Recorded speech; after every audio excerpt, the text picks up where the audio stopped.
السلام علیکم ورحمۃ اللہ وبرکاتہ۔ الحمد للہ نحمده ونستعینه ونستغفره ونؤمن به ونتوکل علیہ ونعوذ باللہ من شرور انفسنا ومن سیئات اعمالنا من يهده اللہ فلا مضل له ومن يضلل فلا ونشهد أن لا إله إلا الله وحده لا شريك له ونشهد أن سيدنا ونبينا ومولانا محمدا عبده ورسوله أرسله بالحق بشيرا ونذيرا وداعيا إلى الله بإذنه وسراجا منيرا أما بعد أعوذ بالله من الشيطان الرجيم بسم الله الرحمن الرحيم قالوا يا أبانا استغفر لنا ذنوبنا إنا كنا خاطئين قال سوف أستغفر لكم ربي إنه هو الغفور الرحيم صدق الله العظيم وصدق رسوله النبي الكريم ونحن على ذلك لمن الشاهدين والشاكرين والحمد لله رب العالمين۔ بزرگان محترم، نوجوانان اسلام اور عزیز طلبہ، آج کے اس دور میں قرآن و احادیث اور اس کی ہدایات اور تعلیمات پر مسلمان بہت کم غور کر رہے ہیں۔ جو چیز ہم نے اپنے آباء و اجداد سے لی ہے بس وہ چل رہی ہے، اس میں کیا فائدے ہیں، کیا نقصان ہیں، اور اس کا صحیح طریقہ کیا ہے، غلط طریقہ کیا ہے، اس کو سمجھنے اور اس کو کنگالنے کی اور اس پر زیادہ تحقیق کی ضرورت نہیں سمجھتے۔ جس طرح زندگی ایک حقیقت ہے اسی طرح موت بھی ایک حقیقت ہے۔ انسان جب دنیا میں آتا ہے تو کہا جاتا ہے کہ فلاں صاحب کا بیٹا یا بیٹی ہوئی ہے، اور وہ بتدریج بڑا ہوتا ہے، یہاں تک کہ دنیاوی مشاغل کے بعد جب اس کا وقت آتا ہے تو اذا جاء اجلهم لا يستأخرون ساعة ولا يستقدمون کے مطابق اللہ رب العزت اس کو بلا لیتے ہیں اور دنیا سے اس کے تمام واسطے اور ذرائع ختم ہو جاتے ہیں، یعنی اعمال کرنے کی جو اسپیڈ ہے اور اعمال کی جو طاقت ہے، قوت ہے، وہ ختم ہو جاتی ہے۔ موت ایک ایسی حد بندی ہے اور ایک ایسا بارڈر ہے کہ موت کے آنے کے بعد انسان جتنا چاہے کوشش کرے، وہ کوئی عمل نیک ہو یا بد ہو وہ نہیں کر سکتا۔ جو کچھ بھی کرنا ہے وہ موت سے پہلے کرنا۔ اسی لیے حضور علیہ السلام نے ارشاد فرمایا کہ موت کے بعد انسان کا دنیا اور دنیا کے اعمال سے کوئی واسطہ نہیں رہتا اور دنیا سے اس کو کوئی فائدہ نہیں پہنچتا، وجہ اس کے کہ اس نے کوئی نیک کام کیا ہو، صدقہ جاریہ یا ثواب جاریہ کیا ہو اور اس کا ثواب اس کو پہنچ رہا ہو۔ مثلا یہ کہ اپنے کسی اولاد میں سے یا اپنے رشتہ داروں میں سے کسی کو حافظ قرآن بنا دیا یا عالم دین بنا دیا یا مسجد بنوا دی یا مسافر خانہ بنوا دیا یا نہر کھودوا دی یا مساجد میں صفوں کا انتظام کر دیا یا یہ کہ کوئی پل بنوا دیا اور اسی طرح سے یتیم خانہ بنوا دیا، یعنی ایسا ثواب جاریہ جو اس کے مرنے کے بعد بھی جاری رہے، اس کا ثواب اس کو پہنچتا ہے۔ باقی وہ نیک اولاد جو دنیا میں ہے اور وہ اس کو ثواب پہنچا رہی ہے تو اس کے پڑھنے کا اور اس کے اعمال کا ثواب بھی اس کے والدین کو قبر میں ملتا ہے۔ اسی لیے اولاد کو باقیات الصالحات کہا گیا۔ آج ہم لوگوں میں ایک ایسا مسلک بھی پیدا ہو گیا ہے جو یہ کہتا ہے کہ مرنے کے بعد کتنا بھی پڑھو کوئی ثواب نہیں پہنچتا۔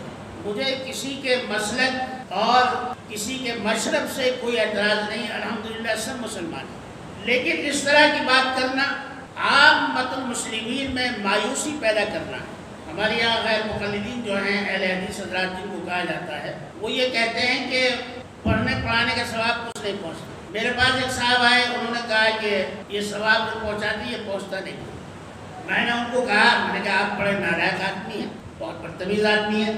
وہ ناراض ہو گئے کہ آپ کیسی بات کر رہے ہیں، میں نے کہا ابھی تو میں نے کچھ پڑھا نہیں ہے، صرف زبان سے ایک بات کہی وہ آپ کے دل کو لگ گئی جا کر۔ ارے بھئی ایک بات، ایک لفظ، جملہ میں نے کہا اور آپ کے دل کو لگ گیا، اور قرآن ایک ایسی چیز ہے اس کو پڑھا جائے اور وہ نہ پہنچے، عجیب بات ہے۔ میں نے کہا کہ قرآن ایک ایسی کتاب ہے، ایسا کلام ہے جو یہاں سے لے کر آخرت تک اور جنت میں جب تک انسان اور جنتی باقی رہیں گے، جنت باقی رہے گی، جب تک بھی قرآن کریم کی تلاوت ہوتی رہے گی۔ اب یہ تو مجھے معلوم نہیں کہ ان کی سمجھ میں بات آئی یا نہیں، لیکن آپ جو ہیں کسی آدمی کے ذریعے سے اگر کسی کو سلام کہلوائیں اور کچھ اس کے بارے میں اچھی بات بھی کہہ دیں، تعریف بھی کر دیں، اب جب یہ سلام اور تعریف اس آدمی کے پاس پہنچے گی تو یقیناً اسے خوشی ہو کہ بھئی اتنی دور سے مجھے سلام آیا ہے اور میری تعریف کی ہے۔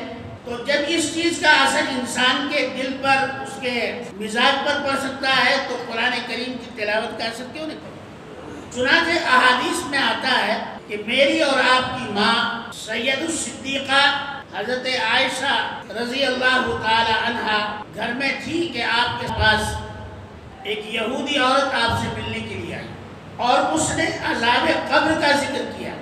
حضرت عائشہ نے اس کو صدقہ کیا تو اس نے جواب میں دعا دی کہ اللہ تعالیٰ آپ کو عذاب قبر سے بچائے۔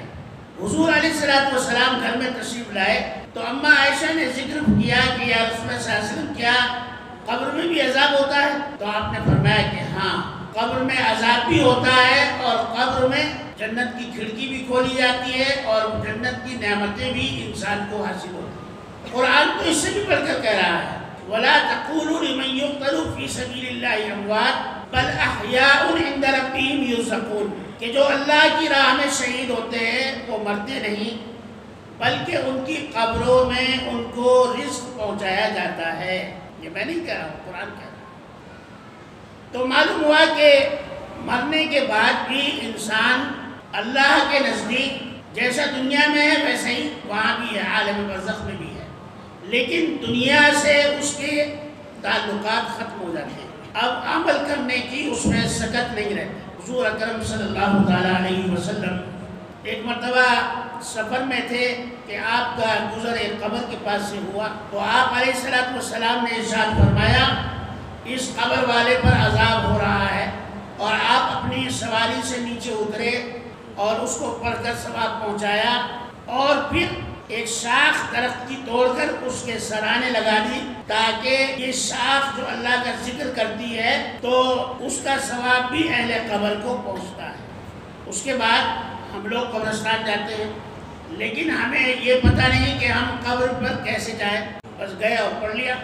حضرت شیخ رحمۃ اللہ علیہ نے لکھا ہے کہ جب کسی قبر کے پاس جاؤ تو پاؤں کی طرف سے اس کے سینے کے پاس جا کر کھڑے ہو جاؤ یا بیٹھ جاؤ، یہ مسنون ہے، اور پہلے سلام کرو السلام علیکم ورحمۃ اللہ، اور سارے قبرستان والوں کرنا ہے تو السلام علیکم یا اہل القبور، پھر چند منٹ خاموش رہو تاکہ قبر والا یہ دیکھ لے کہ کون آیا ہے، کیونکہ حدیث میں یہ آتا ہے کہ جب قبر والے کے پاس کوئی صاحب جاتے ہیں تو وہ اس کو پہچانتے ہیں کہ فلاں آیا ہے، فلاں آدمی آیا ہے، لہذا حضور نے فرمایا کہ سلام کے بعد چند سیکنڈ جو ہے توقف کرو، اس کے بعد پھر پڑھو۔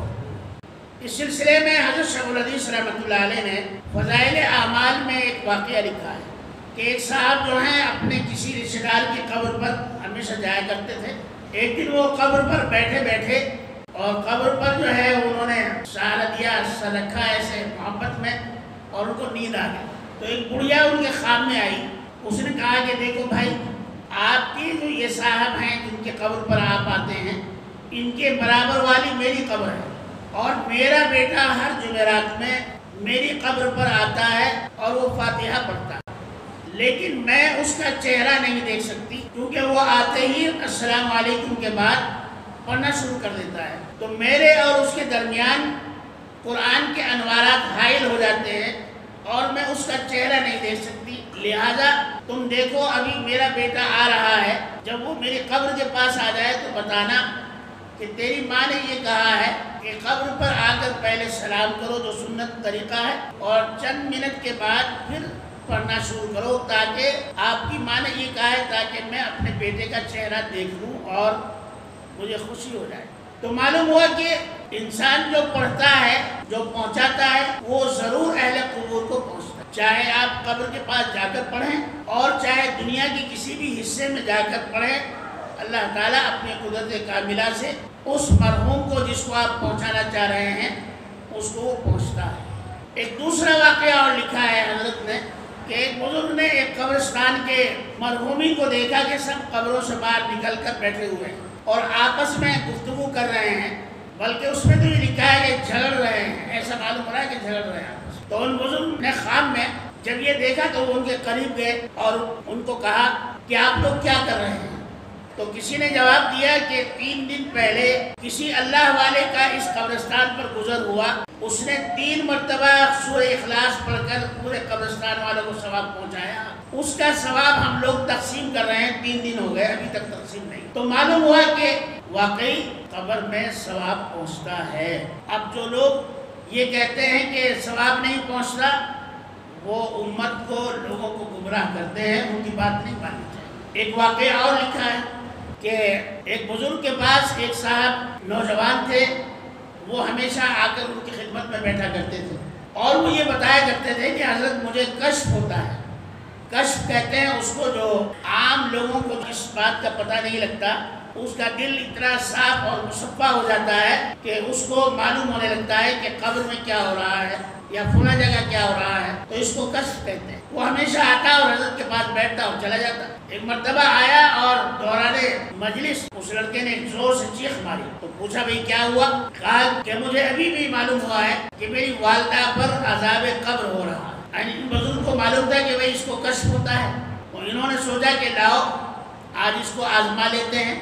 تو ان کے پاس جو قرآن کریم انہوں نے پڑھ کر جمع کر رکھے تھے، اس میں سے دل ہی دل میں انہوں نے دعا کی، اے اللہ ایک قرآن کریم کا، پورے قرآن کا ثواب اس بچے کی، اس لڑکے کی والدہ کو پہنچا دے اور اس کی مغفرت فرما دے۔ چنانچہ تھوڑی دیر کے بعد وہ لڑکا بالکل سائلنٹ ہو گیا، مطمئن ہو گیا۔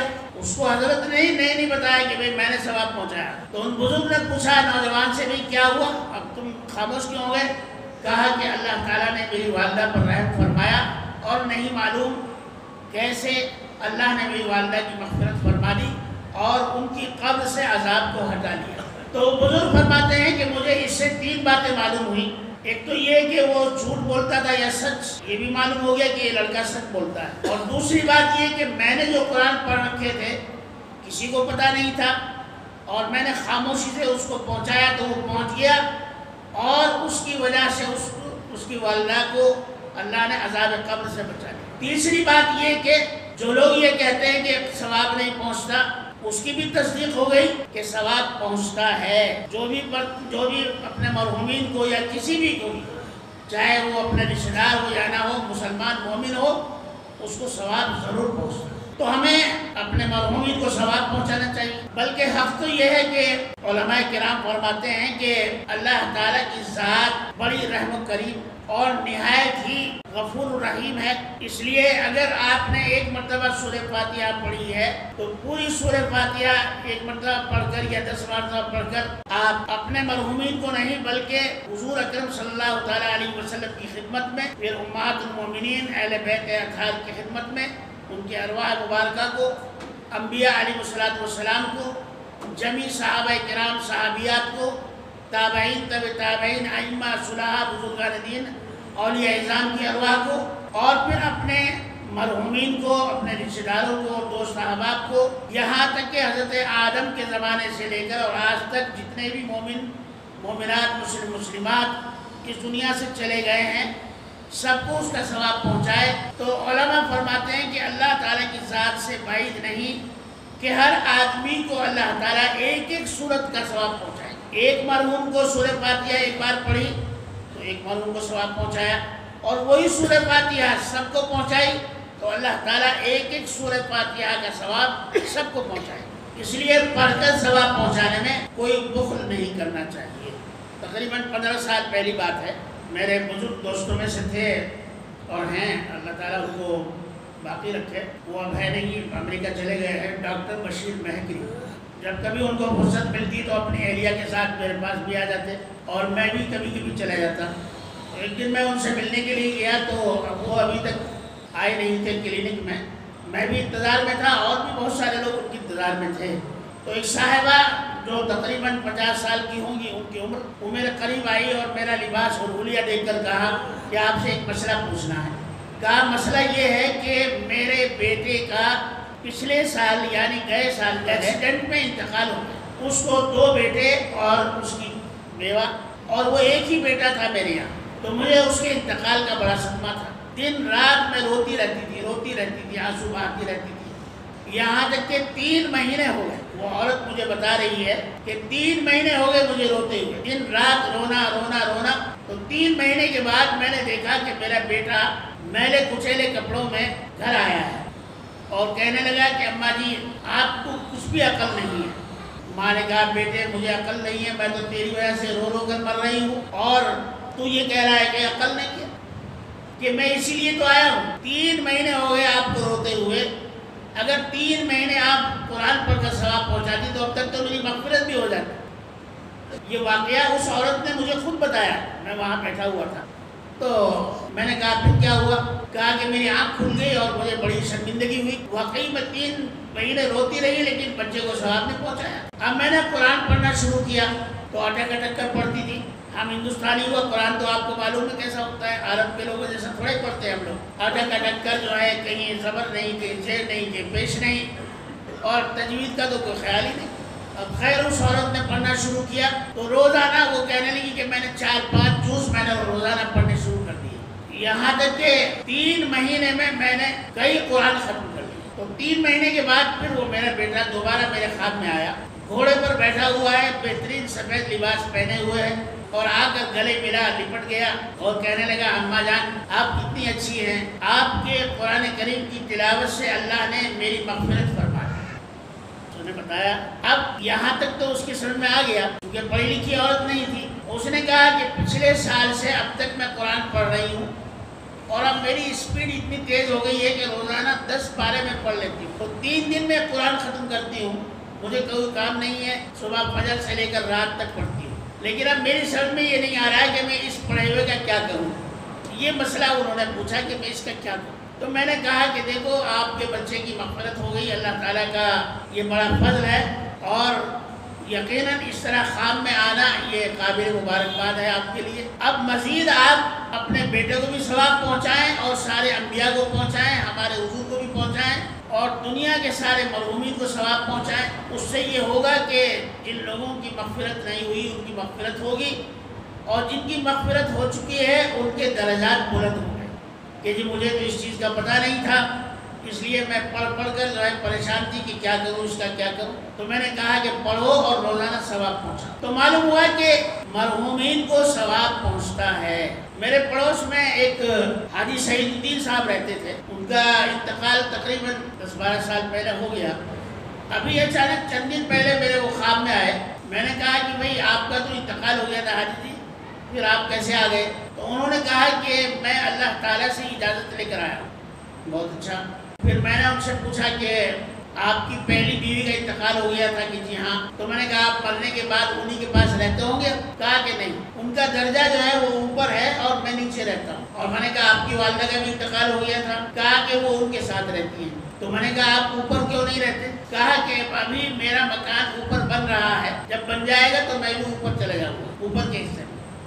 میں نے کہا وہاں تو پیسے رہتے نہیں ہیں، تو اب آپ کا مکان کیسے بنے گا؟ وہاں تو عیدگاہ بھی نہیں اور وہاں پیسے بھی نہیں، تو آپ کا مکان کیسے بنے گا؟ تو انہوں نے خواب میں مجھ سے کہا کہ بھائی ادریس، جو لوگ ثواب پہنچاتے ہیں وہ ثواب سے ہمارا مکان بنتا ہے، اور یہ عین حضور اکرم صلی اللہ علیہ وسلم کے فرمان کے مطابق ہے. میرے اور آپ کے آقا نے فرمایا کہ جنت چٹیل میدان ہے، تم اپنے ذکر سے یعنی اپنے ذکر الہی سے، صدقات اور خیرات سے، اور آقا دو جہاں سرکار دو عالم احمد مصطفیٰ حضرت محمد مصطفیٰ زور سے کہیے صلی اللہ علیہ وسلم پر درود شریف پڑھنے کے بعد، آپ کو درود پہنچانے کے بعد، جو آپ کی جنت کا جو میدان ہے وہ چٹیل رہتا ہے، لیکن پڑھنے کے بعد ایک مرتبہ سبحان اللہ کہہ دیا تو ایک درخت لگ گیا، ایک مرتبہ الحمدللہ کہا تو ایک درخت لگ گیا، اللہ اکبر کہہ دیا تو ایک درخت لگ گیا، ایک درود شریف پڑھ لیا تو پتہ نہیں کتنے درخت لگ گئے. تو جتنا بندہ ذکر کرتا ہے اتنا ہی جو ہے اس کی جنت جو چٹیل میدان ہے اس میں درخت اگنے شروع ہو جاتے ہیں،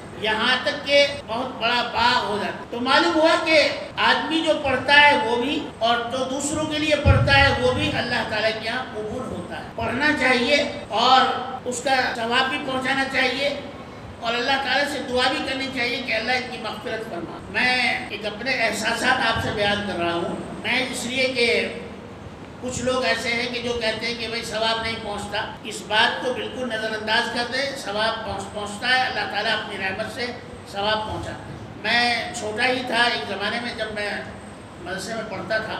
جب بھی مدرسے سے چھٹی ہوتی تھی ایک حاجی صاحب تھے، حاجی عبد المجید صاحب، وہ میری دعوت کیا کرتے تھے، بڑی محبت کرتے.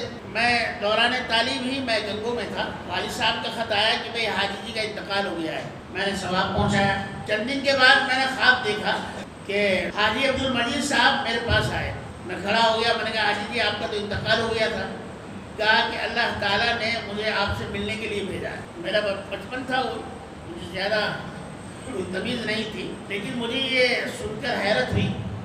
میں نے حضرت سے ذکر کیا، آپ نے جو شیخ ہیں، شیخ الحدیث ہیں، فرمایا کہ ہاں ایسا ہوتا ہے کہ بعض مرحومین کو اللہ تعالیٰ اس بات کی اجازت دیتے ہیں کہ وہ اپنے لوگوں سے جا کر ملیں.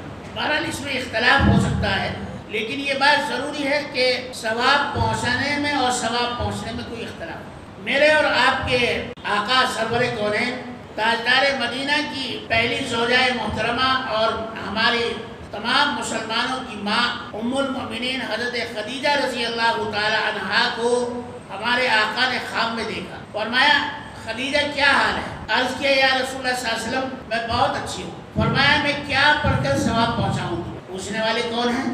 آقا ہیں جن کو سب پتہ ہے. اور بتانے والی کون ہے؟ ام المؤمنین ہیں. ان کی فضیلتیں بہت زیادہ ہے. میں آپ کے سامنے پہلے بھی بیان کر چکا کہ جب ان کو نہلا کر کفنا کر قبر میں رکھا گیا تو آپ کا چہرہ قبلے کی طرف کر دیا گیا. تو چہرہ آپ کا ایسے پھر گیا قبلے سے. اس وسلم نے پھر ایسے چہرہ کیا قبلے کی طرف، پھر گیا.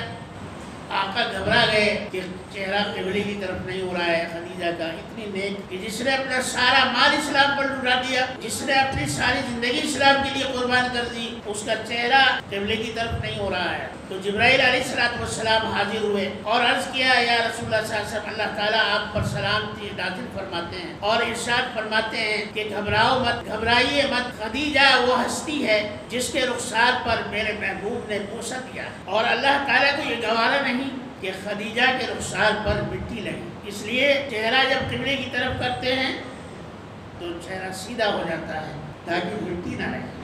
حضور اکرم صلی اللہ تعالیٰ علیہ وسلم نے حضرت خدیجہ رضی اللہ تعالیٰ عنہ سے پوچھا اے خدیجہ میں آپ کو کیا پڑھ کر ثواب پہنچاؤں؟ تو حضرت خدیجہ نے عرض کیا یا رسول اللہ صلی اللہ علیہ وسلم 10 مرتبہ بسم اللہ پڑھ کر ثواب پہنچا دیجیے. بتائیے کتنا آسان ہے. کوئی مسلمان ایسا نہیں ہوگا جس کو بسم اللہ نہ آئے، بالکل آخری درجے کا. کتنی آسانی فرما دی. بھائی پورا قرآن نہیں پڑھ سکتے، کچھ چھوٹی چھوٹی صورتیں پڑھ لو. وہ نہیں پڑھ سکتے تو سورہ فاتحہ پڑھ لو، سورہ کل پڑھ لو. اور یہ بھی نہیں پڑھ سکتے تو بسم اللہ تو پڑھ ہی لو. علامہ محی الدین ابن عربی رحمۃ اللہ علیہ فرماتے ہیں کہ پورا قرآن کریم اس کا نچوڑ جو ہے وہ سورہ فاتحہ میں ہے. اس کے تمام انوارات پورے قرآن کے سورہ فاتحہ میں ہیں اور سورہ فاتحہ کے پورے انوارات بسم اللہ الرحمن الرحیم میں ہیں. اسی لیے حضور علیہ السلام نے ارشاد فرمایا جس آدمی نے 300 مرتبہ اپنی زندگی میں بسم اللہ الرحمن الرحیم پڑھ لی یا 300 مرتبہ بسم اللہ الرحمن الرحیم لکھ دی، اس کی صفات اللہ تعالیٰ کے ذمہ ہے. کتنا آسان طریقہ. اللہ تعالیٰ ہمیں معاف فرمائے. ہم آج کل اپنی روٹی روزی کے معاملے میں تو لگے ہوئے ہیں ہی. آخرت کا خیال کب آتا ہے، کیسے آتا ہے، وہ کب آ جاتا ہے، کبھی کبھی آ جاتا ہے. اور میرے اور آپ کے آقا نے کیا فرمایا؟ موت کو دن میں کم از کم 70 مرتبہ یاد کرو. ایک بات. دوسرے یہ کہ جب موت انسان کو یاد رہے گی تو پھر وہ کوئی گناہ نہیں کرے کہ بھئی موت آنے والی ہے تو آدمی گناہ کرنے سے باز آئے. میرے اور آپ کے آقا نے فرمایا 2 چیزیں انسان کے ہر وقت ساتھ چلتی ہیں. فرمایا ایک رزق اور دوسرے موت. اور دونوں کے بارے میں ہمارے خیالات بالکل غفلت میں ہیں. مطلب آقا نے فرمایا کہ بھائی جب چلتا ہے آدمی تو اس کے ساتھ رزق بھی چلتا ہے، موت بھی چلتی ہے، اور جب وہ رک جاتا ہے تو یہ دونوں چیزیں اس کے ساتھ ٹھہر جاتی ہیں۔ لیکن ہمیں اب بھی ایمان نہیں ہے کہ بھائی رزق تو آ جائے گا، حلال ہو، حرام ہو، مشتبہ ہو، جھوٹ بول کر ہو، سچ بول کر ہو، کسی بھی طرح ہو، کمال ہو بس۔ حالانکہ اللہ کے نبی فرما رہے ہیں کہ رزق تمہارے ساتھ چل رہا ہے، جہاں جاؤ گے تمہارے ساتھ ہے۔ آج دوپہر میں جو لقمہ ہم کھانے والے ہیں، علامہ کمال الدین دمیری رحمۃ اللہ علیہ نے اپنی کتاب حیات الحیوان میں لکھا ہے کہ اس کو کئی سالوں سے اس کو تیار کیا جاتا ہے، اور کم از کم 200 آدمیوں کی محنت اس ایک لقمہ کھانے میں تیار کرنے میں لگتی ہے۔ جب وہ آپ کے سامنے، میرے سامنے دوپہر میں رکھا جاتا ہے، کہاں پیدا ہوا ہے وہ اناج، کہاں آیا ہے منڈی میں، کون دکان خرید کر لایا ہے دکاندار، پھر وہ کہاں کون سے گھر میں آیا ہے، پھر وہاں سے آپ کے گھر میں آیا ہے، پھر وہاں سے جو ہے آپ کے گھر میں اس کو پکایا گیا ہے، یا جہاں آپ مہمان ہیں وہاں پکایا گیا ہے، پھر وہ پکانے کے بعد آپ کے سامنے دسترخوان پر رکھا گیا ہے۔ اللہ تعالیٰ کا نظام ہے، تکوینی نظام، کہ کھانا آج دوپہر کو ہے لیکن کئی سال پہلے سے انتظام چل رہا ہے۔ ہمیں اس کا استعداد نہیں ہے، ایمان نہیں ہے کہ بھئی اللہ تعالیٰ روزی دیں گے، کیوں جھوٹ بولتے ہیں، کیوں دھوکہ دیتے ہیں، کیوں جو ہے اپنی کمائی کو جو ہے مشتبہ کرتے ہیں۔ اللہ دے رہے ہیں، دینے والے ہیں۔ دوسری بات یہ فرمائی کہ جب آدمی چلتا ہے تو اس کے ساتھ موت بھی چلتی ہے، اور جب آدمی ٹھہر گیا تو موت بھی ٹھہر گئی، اور جب چل دیا تو موت بھی ساتھ ساتھ ہے، مگر یہ ہمیں یاد نہیں رہے۔ دنیا کے سارے کام یاد رہیں، لیکن موت جو ساتھ ساتھ چل رہی ہے، حالانکہ زندگی جس قدر حقیقت ہے، موت بھی اتنی ہی حقیقت، اتنی ہی سچی ہے۔ آدمی جس طرح زندگی پر یقین رکھتا ہے، اسی طرح موت پر بھی یقین رکھتا ہے، اور یہ بھی یاد رکھنا ہے کہ ہمیں موت کے بعد آنے والی جو زندگی ہے اس کے لیے ہم کو تیاری کرنا ہے۔ میں نے قرآن کریم کی ایک آیت آپ کے سامنے پڑھی، 2 منٹ زیادہ ہو گئے۔ قالوا یا ابانا استغفر لنا ذنوبنا انا كنا خاطئین۔ یعقوب علیہ السلام کے بیٹوں نے عرض کیا کہ ابا جان ہمارے لیے مغفرت کی دعا کریں ہمارے گناہوں کے بارے میں۔ قال سوف استغفر لكم ربی،